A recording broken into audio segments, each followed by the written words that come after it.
Hello, Calvary Baptist. Trust you're doing well and rejoicing in the Lord's goodness.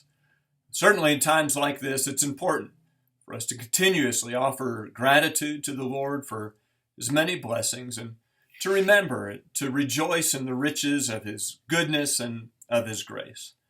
I'm coming to you today to share important information concerning the reopening of our church services. As most of you are likely aware, both the governor of Montana and our local health board have directed a phased reopening of businesses in the state. Now, for our church, this means that we can once again conduct services in our facilities, beginning this Sunday, April 26. There are far too many details for me to share with you concerning the specific guidance given by our state and local authorities, but I do want to touch on the most significant portions of the guidance so that you understand why we're proceeding the way we are. Now, first of all, it's important to understand that we are still directed, and it's imperative, that we follow the social distancing requirements we've become accustomed to over the past several weeks. That means that unless you're with a family unit, which lives in the same dwelling, we will be expected to keep a minimum of 6-foot distance between you and others in our church. I'll speak to how we're going to accomplish that in just a few moments. Secondly, I want to address this because there's some confusion concerning it. We're not limited to 10 people congregating together at one time.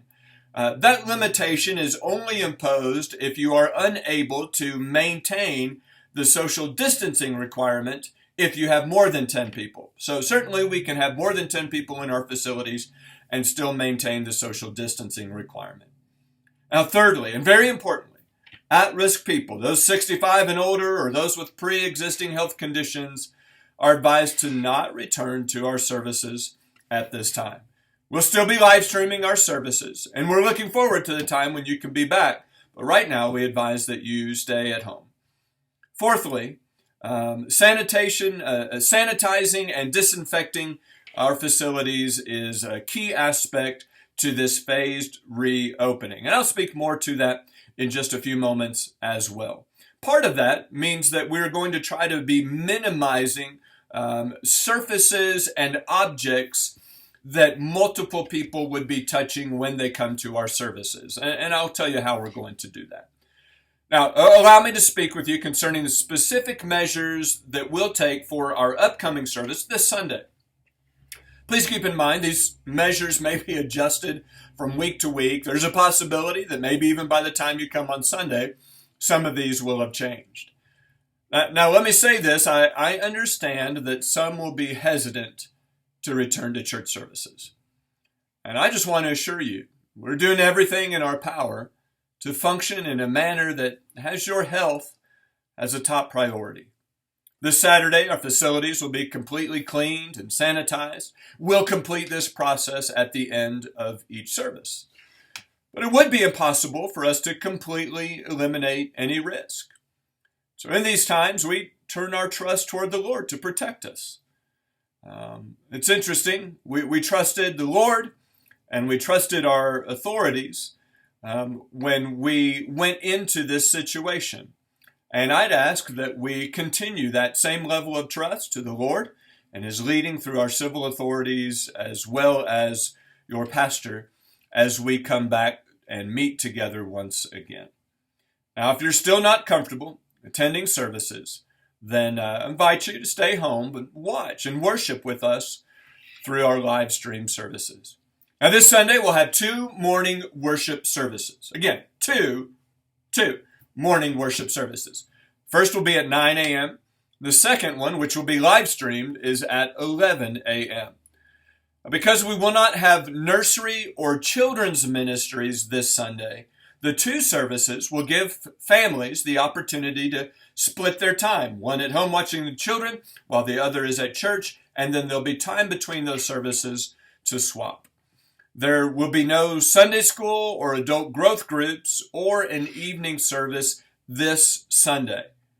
Please understand, we're doing an intentional, minimal reopening this Sunday so that we can observe how everything flows, make necessary adjustments in the weeks to come. But make no mistake, it is our desire to be back to a morning and evening service just as soon as possible. Now, when you arrive at church, we'll have all 3 entrance doors open. That's the double doors, the doorway that leads to the stairs, and the door that leads into the sanctuary space. And this is so that we do not crowd any single doorway or the main entrance and the lobby. So as you arrive, please just look for one that the doorway that is clear and would be convenient for you to enter into. Now, we do ask that you do not hang out in the lobby or in other common areas, of course, and we'll have signage that there's no physical contact, no handshaking or hugging, obviously, at this time. Now, because we'll be observing the social distancing requirements with our seating, we're going to have some friendly ushers seating you. So please allow them to do their job. In general, once again, family members who live in the same home can sit together, and others will be asked to maintain at least 3 empty seats between you and non-family members. We will not be passing an offering plate on Sunday, but you will still have the opportunity to worship through giving on your way out of the service. Now, in the event that we have too many people to maintain social distancing requirements in the auditorium, we will have the children's room and the youth room set up where the services will be live streamed real-time to TV monitors.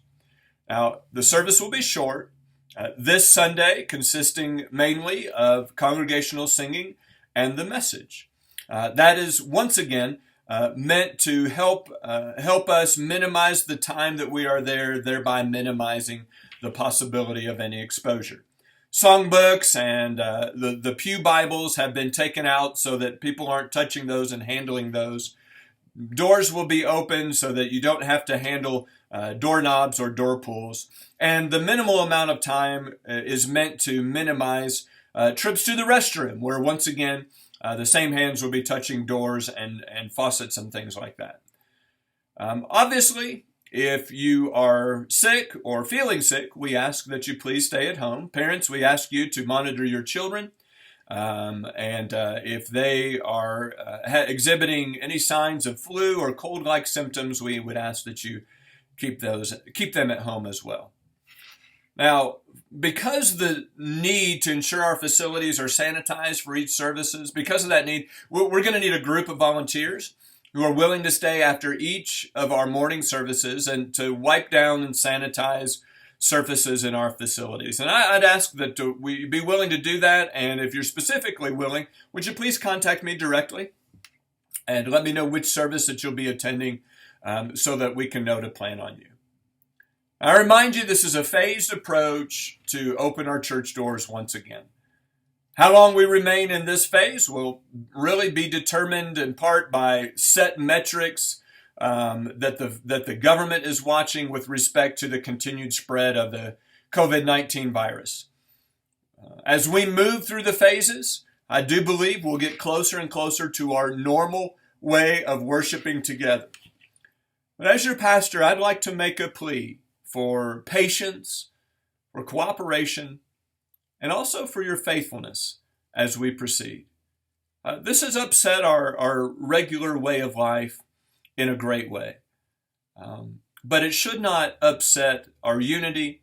It should not upset our faithfulness to the Lord and our faithfulness to meet together as soon as we have the opportunity.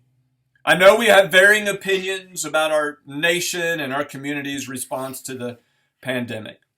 Some may agree wholly with how our church has handled the situation, and some may disagree or have ideas of things we should have done differently.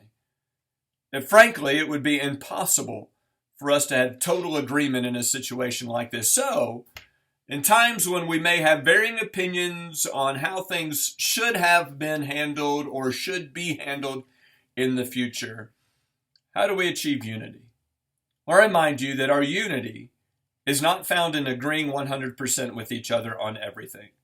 Our unity is found in our common faith and in our common purpose.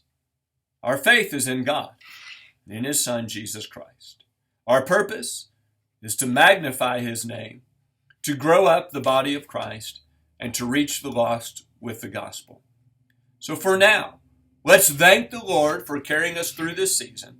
Let's keep our eyes firmly fixed on Him, and let's get excited about the opportunity we have to meet together once again. Love you, church. Looking forward to seeing you this Sunday. God bless you.